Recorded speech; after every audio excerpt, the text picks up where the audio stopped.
Olá, seja muito bem-vinda, seja muito bem-vindo ao Economia para Você, na Band News TV e na rádio Band News FM. O vai e vem das tarifas de importações dos Estados Unidos aumentou as incertezas globais a um nível recorde.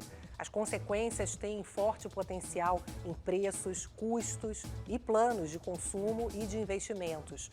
Isso está derrubando as projeções de crescimento, principalmente dos Estados Unidos, mas do mundo todo. Quais são os impactos esperados nesse momento aqui para o Brasil? O meu convidado hoje é Sérgio Vale, economista-chefe da MB Associados. Sérgio, muito obrigada pela entrevista, prazer recebê-lo. Tudo bem, Ju. Prazer estar aqui também. Ô Sérgio, você viu que eu falei quais são as previsões neste momento para o Brasil? Frisei, porque a cada momento é uma novidade. O que dá para entender nesse momento? Porque está tudo muito em aberto. Já podemos dizer, pelo menos, que teremos uma piora da economia mundial? Eu acho que a gente pode dizer, sim, que a gente tem uma piora da economia mundial que está acontecendo agora. Difícil a gente falar que os Estados Unidos vai conseguir escapar de uma recessão. Primeiro trimestre vai ser divulgado no final do mês, o PIB provavelmente caiu. O início do segundo trimestre foi o choque tarifário da tarifa recíproca, que foi 2 de abril, com repercussão em termos de confiança na indústria, na atividade, nos consumidores. Então, assim, tem 2 trimestres, pelo menos, que a gente vai ver essa queda de atividade acontecer, com possibilidade de respingar mundo afora, especialmente na China, que está sendo o alvo maior da economia americana agora, né? Mas vai além dessa questão tarifária que a gente está vivendo, tudo que o Trump está fazendo, né? O grau de incerteza que ele coloca no sistema econômico mundial é no ataque que ele faz às universidades, no ataque que ele faz, no geral, à ciência, educação, inovação, tecnologia, na questão que ele está fazendo no déficit público americano, que ele não está conseguindo equacionar, pelo contrário, ele está caminhando para piorar o déficit nos próximos anos. Então, é um conjunto de políticas equivocadas num grau tão amplo que coloca esse grau de incerteza que a gente tem nesse momento na economia mundial. Outro dia, o Zé Roberto Mendonça de Barros, lá da MB Associados, falou uma questão interessante, que era o Trump não imaginava que houvesse alguém que fosse encará-lo. Achava que ele ia ameaçar o mundo e todo mundo fosse baixar a cabeça e ir lá negociar com os Estados Unidos. E a China foi e falou, não, né, vou sobretaxar você também, não vou aceitar isso facilmente. Qual é o limite desses dois gigantes, dessa briga entre dois gigantes? A China, na verdade, está se preparando faz tempo para isso, né? Desde o primeiro mandato do Trump, ela viu os Estados Unidos e começou a perceber, olha, o Partido Democrata, historicamente, sempre foi mais protecionista, né? Mesmo ali a partir dos anos 90, que começou a ter uma ótica um pouco mais liberal na economia, mais pró-mercado, mesmo assim sempre teve um viés um pouco mais protecionista. Os republicanos nunca tiveram, sempre foi o contrário, né? Quando o Trump vira presidente, traz o protecionismo para casa do Partido Republicano, e aí os democratas também, de certa forma, com um pouco nesse sentido protecionista, a China olhou para os Estados Unidos e falou, olha, a partir de agora, seja democrata, seja republicano, você tem uma tendência mais protecionista para acontecer. O Trump subiu as tarifas contra a China no primeiro mandato, o Biden manteve no mesmo patamar e a gente está vendo acontecer o que está acontecendo agora. Então, desde aquela época, a China já começou a se preparar. Como? Aumentando o comércio com outros países fora da esfera americana. O Brasil é um caso. A relação Brasil-China, em termos de comércio, cresceu muito ao longo dos últimos anos e hoje é o dobro da relação Brasil-Estados Unidos. 10 anos atrás, era 10 bilhões a mais só, a relação Brasil-China e a relação Brasil-Estados Unidos. Então, cresceu muito o nosso comércio com os chineses e do mundo inteiro. Na verdade, tem sido essa tendência. Então, a China hoje depende muito menos da economia americana do que era no passado. É cerca de 2,5% do PIB chinês as exportações para os Estados Unidos. Então, ela tem essa possibilidade de Já tem uma grande dependência ainda, mas menos. Muito menos do que era no passado. Então, vem uma tarifa de 150%, a China pode, obviamente com riscos, vai afetar a atividade, mas fala, olha, então, como eles falaram, vamos brincar de guerra tarifária. Aliás, né? 150 é ridículo, né? Porque em determinado momento já torna inviável o comércio entre os dois, né? Totalmente. Se é 150, 140, 180... Vai para 200, não faz mais sentido econômico nenhum. Já não fazia de partido que o Trump estava sinalizando, agora menos ainda. Então, a gente está num momento que a gente não chegou no ponto final. A gente está nessa transição, que está ainda essa guerra tarifária no meio do caminho. Talvez possa até subir alguma coisa adicional, depender de como o Trump acordar num determinado dia. Mas essa incerteza de você não saber exatamente qual que vai ser a tarifa final, você tem uma tarifa que é colocada, aí você dá 90 dias de espera, aí você coloca uma possibilidade de alguns setores, alguns produtos estarem fora. Enfim, é tanta incerteza que a gente não está acostumado a ver a economia americana funcionar dessa forma, e para uma economia americana que depende tanto da indústria chinesa, em termos de importação, não só de produtos finais, mas de insumos. O risco de você ter um choque de preço grande na economia americana é muito grande, por isso que o Fed está bastante comedido nesse momento, né? Você tem uma recessão que está vindo, mas não é uma recessão que joga os preços para baixo, porque você tem, por outro lado, as tarifas que estão subindo. Então o Fed tem que ficar mais ou menos onde está. Vai cair um pouco a taxa, mas não dá para cair muito. Pois é, está sendo ameaçado, né, o presidente do Banco Central americano a ser convidado a se retirar, mas provavelmente ele fica até o final do mandato, que é ano que vem, né? Até para a própria estabilidade do sistema, do Banco Central americano, a gente espera que o Jerome Powell fique até o final, que é maio de 2026. Aí você vai ter uma indicação do Trump, que vai ser levada para o Senado, a gente vai ver quem que ele vai indicar e colocar como presidente do Fed. O problema é que o Trump, desde o ano passado, tem sinalizado nas escolhas dele para secretarias nomes muito fora da caixinha, muito estranhos ao establishment americano tradicional, digamos assim. Então, o receio que se tem é colocar alguém muito heterodoxo, muito complicado no Banco Central no ano que vem, que vá pensar da forma como ele pensa. E isso pode ser um choque adicional. A gente já está vivendo um choque esse ano por conta das tarifas e tudo que ele está fazendo adicionalmente. O Fed é um grande candidato para ser um choque adicional no segundo ano de mandato dele. Agora, o que é difícil até a gente entender é que o que ele vende para os americanos é que vai ter mais emprego. Ele vai conseguir levar para dentro dos Estados Unidos as fábricas que saíram, foram para outros lugares, e que essas fábricas, então, voltem para os Estados Unidos e produzam ali dentro do território americano. No entanto, como o próprio Banco Central dos Estados Unidos está dizendo, isso vai fazer com que a indústria dentro dos Estados Unidos perca a competitividade, fique mais caro produzir dentro dos Estados Unidos. Então, ele está oferecendo para o americano, na verdade, talvez produzir mais, mas esse americano vai consumir menos, vai ter menos poder de compra diante de uma perspectiva de aumento permanente de preços, né? Uma queda no poder de consumo do americano. Isso aí não pode dar ruim quando o americano perceber que o que está sendo prometido a ele pode não ser cumprido? Vai dar muito ruim. É uma ilusão que ele está vendendo para o americano. Quer dizer, não tem nenhum sentido uma economia que é eminentemente de serviços, como é os Estados Unidos, pensar em você reindustrializar nessas bases como ele está querendo reindustrializar. E difícil imaginar que as fábricas todas do mundo vão correr para lá sem saber depois do Trump como é que vai ser. Não é uma decisão, vou te fechar minha fábrica aqui e abrir nos Estados Unidos. Não funciona dessa forma, dessa rapidez, e não tem sentido econômico as indústrias voltarem para os Estados Unidos, porque é muito caro produzir. E não tem trabalhador para isso. O Trump fala desse cenário que você vai trazer empregos, vai reindustrializar e vai crescer muito mais emprego, como se a economia americana estivesse numa recessão, a taxa de desemprego fosse extremamente alta, e não é. A taxa de desemprego americana nos últimos anos tem ficado muito baixa, pouco acima de 3%, entre 3% e 4%, que historicamente é baixa para os Estados Unidos. Então, esses empregos que se perderam na indústria ao longo do tempo, essas pessoas foram se realocando em outros setores, outros estados, outros segmentos, foram para serviços.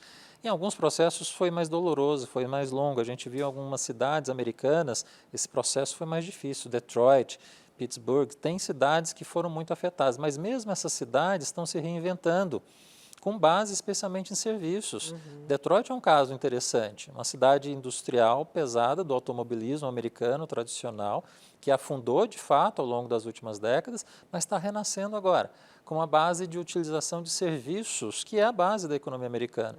Então, essa ideia do Trump, muito século XIX, muito velha, nacionalista, imperialista, quando ele fala de tarifa de importação, parece que a gente está vivendo nos Estados Unidos, no século XIX, que a tarifa de importação era a maior parte da arrecadação do governo. Não existe mais isso. É um novo mundo, né? E a lógica também, você está falando uma coisa importante, que grande parte do emprego perdido, ele foi também para máquinas, para tecnologia. Então, é algo que não vai se reverter aquela indústria tradicional que está certamente ali na cabeça dele, né? Esse é um ponto importante, Ju, porque você pode eventualmente perder o emprego por conta do comércio numa cidade, num setor, mas você tem um benefício que aquele produto mais barato está chegando para a economia americana inteira, nesse caso, que vai fazer que você tenha um aumento de emprego e de consumo em outras regiões e no saldo você tem um resultado positivo. Né?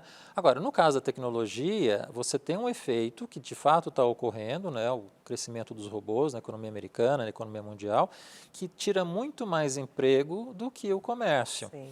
Então, nesse sentido, o Trump está atacando o alvo errado. Em vez de atacar o comércio, o que ele deveria atacar efetivamente? Como tornar a economia americana mais produtiva para essa pessoa que perde o emprego por conta da tecnologia consiga se recolocar. O que ele deveria estar fazendo? Em vez de atacar as universidades, cortar gastos de ciência, tecnologia e inovação, devia reforçar esses gastos com mais intensidade. Que o Biden, de certa forma, começou com algumas políticas industriais, né, a fazer isso. O Trump, se tivesse uma mente de fato para ajudar a economia americana nesse mundo novo que a gente está vivendo agora, que não é século XIX, é investir pesadamente no que os americanos deixaram de investir, na verdade, nos últimos anos. Porque o Partido Republicano também entrou muito nessa onda de que corte de ciência, de tecnologia, de educação, por conta da questão ideológica também, foi uma trajetória que a gente viu acontecer. O Trump encampou isso e está acelerando esse processo. Isso, para a economia americana, é mais grave, talvez, você pensar no longo prazo de impacto, até do que a gente está vendo acontecer agora com as tarifas, que em algum momento, a gente espera, pelo menos, vai se normalizar com tarifas mais baixas. Né? Mas todo esse processo que o Trump está fazendo agora, de ataque às instituições educacionais, científicas, tecnológicas americanas, vai ter uma implicação muito ruim para os Estados Unidos ao longo do tempo. Claro, E imaginar, você está dizendo aí que a China, ela vem se preparando para poder fazer comércio com o mundo todo, ganhar esse espaço, e a China produz muito mais do que os Estados Unidos hoje, né? Mais de 30% da produção mundial é feita pela China, os Estados Unidos aí metade disso, em torno de 15%, e a China tem produto sobrando, na verdade. E o que a gente está vendo é a China com uma capacidade de desviar os produtos para os Estados Unidos para outros países. Aqui, para o Brasil, por exemplo, a gente já está vendo uma enxurrada de produtos chineses. Que se, por um lado, é bom, você que está acompanhando a gente gente ter mais oferta de produtos chinês, produto mais barato, ajuda a inflação, por outro, prejudica a indústria nacional. Qual é o saldo disso aí para o Brasil? O ataque da China, dos Estados Unidos, à China, nesse momento, é o pior time possível. Se fosse 20, 30 anos atrás, a China não teria condições de responder aos americanos como está respondendo agora. O problema é para os americanos que a China, ao longo dessa história de décadas, ela deixou de produzir só aquilo que a gente sempre conheceu a China como grande produtora, as coisas básicas, né, de sapatos, calçados, vestuários, etc. E hoje ela produz produtos de alta tecnologia industriais para competir com os europeus e com os americanos. Tem os veículos chineses. Veículos elétricos, aqui, né? Aviação, a gente vai ver a Boeing ter muita dificuldade a partir de agora, a gente vai ver equipamentos médicos que estão vindo com força dos chineses também, a gente sempre viu os equipamentos americanos, europeus dominarem, os chineses estão vindo com muita força também. Então, em várias frentes de produção... É uma preocupação mais ampla mesmo para a indústria nacional, né? É uma competição com os americanos que não existia 10, 15 anos atrás e que os chineses estão vindo com muita força agora. Dado esse histórico que a gente vai ter de uma China que vai precisar, até por um enfraquecimento do seu consumo doméstico, o mercado imobiliário chinês ainda continua muito ruim, ela depende muito de exportação. No nosso caso, a gente tem um ganho de um lado, que a gente vai exportar mais commodities para os chineses.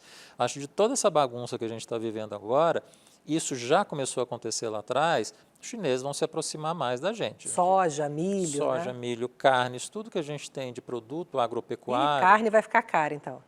Esse é um ponto adicional que a gente vai ter que discutir, porque você tem esse aumento de exportação que é importante para os chineses, a gente vai comprar mais produto industrializado da China, então a corrente de comércio, a exportação mais importação vai subir muito, muito mais até do que é hoje.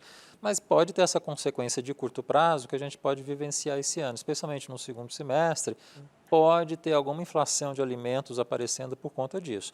Você desvia um comércio muito intenso a mais para a exportação para os chineses, eventualmente parte desse produto que ficaria aqui não vai estar, falta produto dentro do Brasil, você pode ter um processo inflacionário mínimo acontecendo no segundo semestre desse ano. Num processo inflacionário no Brasil que já não está tão positivo. Pois é. Por outro lado, o petróleo está em queda, está aí na casa dos $60. Se o dólar se mantiver baixo, a Petrobras já vem reajustando essa semana novamente, reduzindo o preço do diesel. O balanço da inflação, ele parece mais para baixo. Quando a gente pega todo o efeito, né, de todas as commodities, de tudo que está acontecendo, o cenário é relativamente neutro para a inflação. Quer dizer, quem estava já com 5,5, é um pouco mais, um pouco menos, não sai muito disso. Né? Então, assim, do ponto de vista da economia brasileira, você tem um saldo na atividade que é mais commodities, menos indústria. Então, tende a ser um saldo também no 0 a 0. O PIB não muda muito. A inflação é a mesma coisa. Então, diferente de outras crises no passado, talvez a gente vai ser menos afetado nessa do que a gente foi, por exemplo, na crise de 2008, que foi uma crise financeira muito profunda, afetou o sistema financeiro mundial com muita força, a gente entrou em recessão. Não dá para dizer aqui que a gente está entrando agora no processo recessivo, não parece ser o caso, no nosso caso agora de curto prazo brasileiro. A gente pode ter isso no segundo semestre pelo aumento de juros que a gente está vivenciando. Sim. Selic está subindo, vai subir ainda um pouco mais nas próximas 2 reuniões, provavelmente. Você acha que Você chega pode a 15%, ter uma desaceleração. O juro? Está caminhando para chegar. Eu acho que a próxima não tem escapatória. Eu ia te perguntar se podia cair logo ainda esse ano. Uma situação inflacionária um pouco melhor. Talvez no final do ano você possa ver alguma queda acontecer, mas acho que agora, nesse processo agora, a inflação ainda está muito alta, né, Ju? A inflação está em 5,5 ainda, as expectativas não cederam, estão muito pressionadas. Cortar juros agora daria uma sinalização, eu acho, equivocada. Então, acho que faz sentido subir um pouco mais, essa taxa ficar no patamar ainda elevado até o final do ano, e você cair a Selic para um patamar que infelizmente eu acho que não vai ser tão baixo assim, porque 26 tem os riscos lá fora e tem os nossos riscos aqui dentro. É um ano eleitoral complicado, polarizado, a questão fiscal, que agora ficou um pouco amortecida por conta da questão externa, está vindo com muita força os riscos, especialmente para 2027. Então, esse risco todo vai estar muito presente no ano que vem. Em ano eleitoral, acho difícil nesse cenário, com uma inflação que está lá parada no teto de 4,5% e não sai disso, você pensar numa queda forte de juros. Acho que é uma taxa que não vai conseguir escapar muito entre 13% e 14% ano que vem. Ela vai continuar alta ainda. A gente está com uma previsão de PIB esse ano em torno de 2%, né? Vocês estão mais ou menos em linha aí com essa previsão média? Olha, a gente está com 1,8%, que é 2% no final, mas dado tudo que está acontecendo, efeito nas commodities, mesmo que seja neutro, tem um efeito positivo no agro como um todo esse ano, que já estava vindo, né? Já vai ser um agro forte de qualquer maneira em 2025. E tem os programas que o governo está fazendo desde o início do ano. Crédito consignado, pé de meia, FGTS, agora a questão da tarifa social elétrica que surgiu ontem. Todos os programas que estão sendo colocados têm um impacto de crescimento também, que vai aparecer esse ano, mas especialmente em 2026. 2026 vai pegar mais pesadamente a isenção do imposto de renda. Então, você coloca aí pelo menos meio ponto de crescimento a mais nessa economia, que já está muito pressionada por conta da inflação.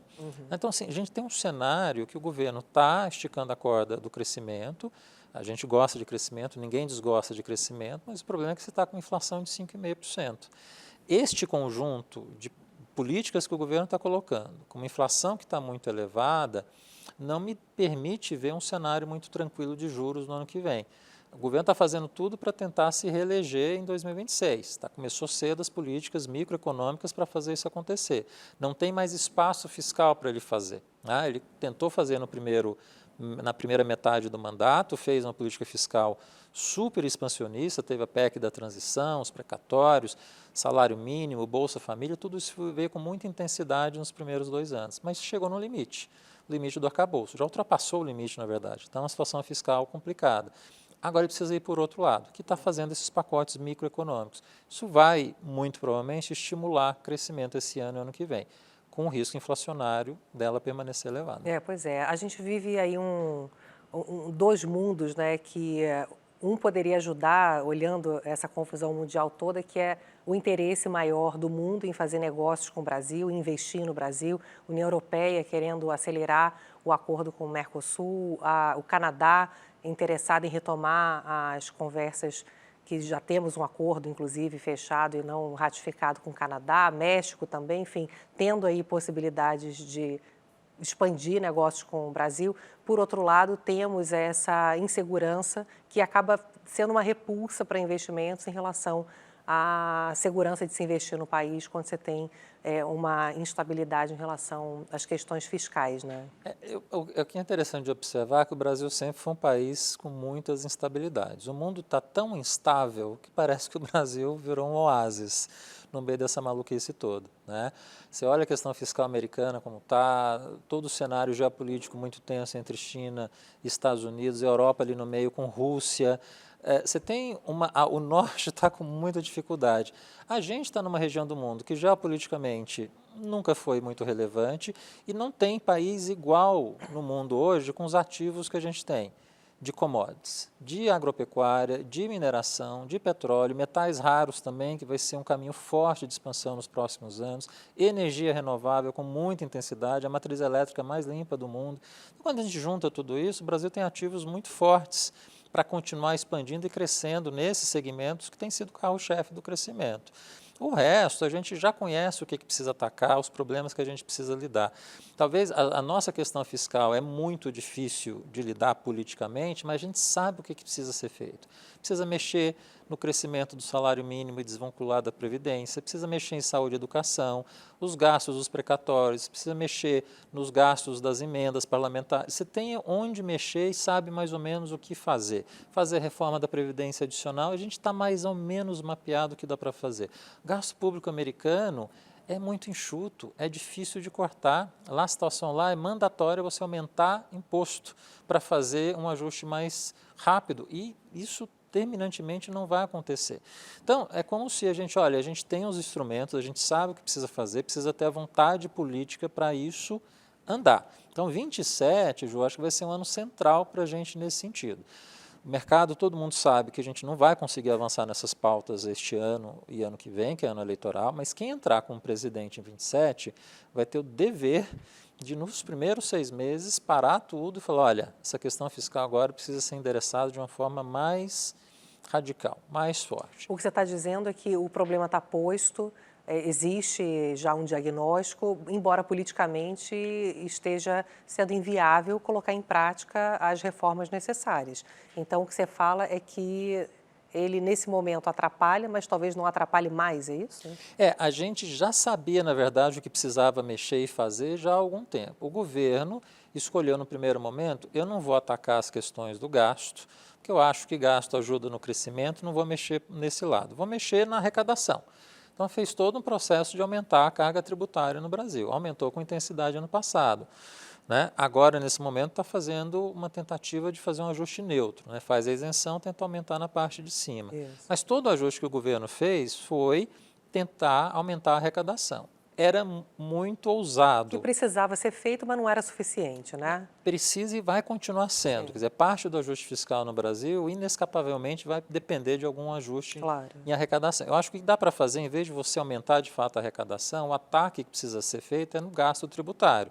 Nas inúmeras isenções que foram dadas ao longo dos últimos anos. Gasto tributário, 15 anos atrás, era 3% do PIB. Hoje virou 7%, 8% do PIB. Tem subsídio para tudo. Para tudo quanto é lado. Então, assim, é como assim, a gente tem mapeado o que a gente pode atacar, mexer, mas precisa ter força política para isso. O governo escolheu não atacar isso no seu início de mandato em 23 e focar numa questão só puramente de arrecadação, que tinha um limite. E a gente bateu nesse limite ano passado. Então, a gente vai ter que esperar 27, um governo que vai ter que olhar o gasto e a receita com firmeza, dos dois lados, para fazer o ajuste necessário. É um ajuste duro, doloroso, vai ter que mexer, infelizmente, em gastos sociais, vai ter que mexer de novo na Previdência, mas olhando o nosso histórico e o tamanho de dívida que a gente tem, Ju, não tem muita alternativa. A dívida está caminhando para ficar mais de 80% do PIB ano que vem. É uma dívida cara, com um déficit público elevado. Com essa dívida que a gente tem hoje, para a gente estabilizar ela nesse patamar, a gente precisaria de um superávit primário de 3% do PIB. E a gente está com um déficit que está rodando 0,5, 0,6. Está muito distante do que a gente precisa só para estabilizar a dívida. Então, assim, a gente precisa fazer, de fato, um ajuste fiscal grande, daqueles que a gente já conseguiu fazer no passado. Mas a gente só fez no passado quando teve uma vontade política do Congresso e do Executivo para isso acontecer. Por isso que a gente está em compasso de espera para 27 para ver se acontece.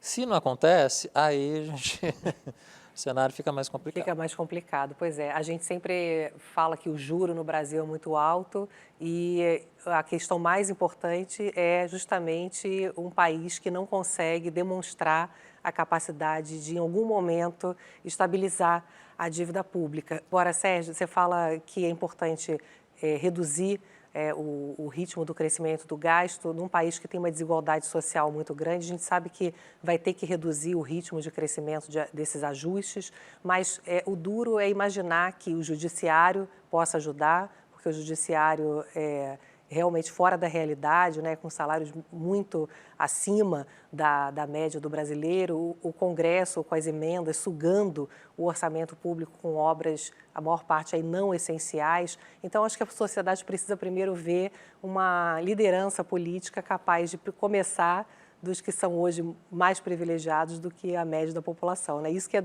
difícil imaginar que isso possa acontecer, né? Ju, é total isso. Assim, quem entrar em 27 tem que ter uma força política para atuar em todas as esferas. Pois é. A questão fiscal que a gente tem hoje não envolve só um pedacinho ali do Executivo. Sim. A gente vê essa questão avançar no Congresso, com as emendas parlamentares. A gente vê o gasto do Judiciário, que toda hora tem um aumento de salário que aparece no gasto total, que só piora a situação. Então, são as três esferas que precisam ser atacadas, mas você precisa ter força política e uma percepção. A gente precisa estar um pouco naquele clima que a gente vivenciou na reforma da Previdência em 2019, que durante os anos anteriores ficou aquela percepção que a imprensa ajudou a acontecer, todos nós economistas, os analistas falam, olha, essa reforma precisa acontecer. O sistema previdenciário brasileiro passou da hora de ter uma reforma séria, está muito distante do que o mundo inteiro faz, a gente precisa fazer. Assim como a tributária também, que a gente imaginava que seria impossível e não foi a ideal, mas teve um avanço importante, né? Que foi, talvez, a reforma que o governo Lula, primeiro mandato, vai ser a reforma que o governo vai ser lembrado e corretamente. É uma boa reforma. A gente precisa, no próximo mandato, o ajuste fiscal, a gente espera, não sabe se vai acontecer, é mais sonho talvez, né, de que em 27 a gente tenha este ajuste fiscal um pouco mais consolidado. Mexer nessa parte do judiciário, das emendas, vai ser muito mais difícil e delicado, mas precisa atacar isso também, é inevitável. Isso aí, estaremos aqui cobrando. Serginho, contamos aí com a sua contribuição sempre. Sérgio Vale, economista-chefe da MB Associados, muito obrigada pela presença aqui no programa. Prazer foi meu, Ju. E obrigada a você por estar sempre aqui comigo no Economia para você. A gente se vê semana que vem. Tchau.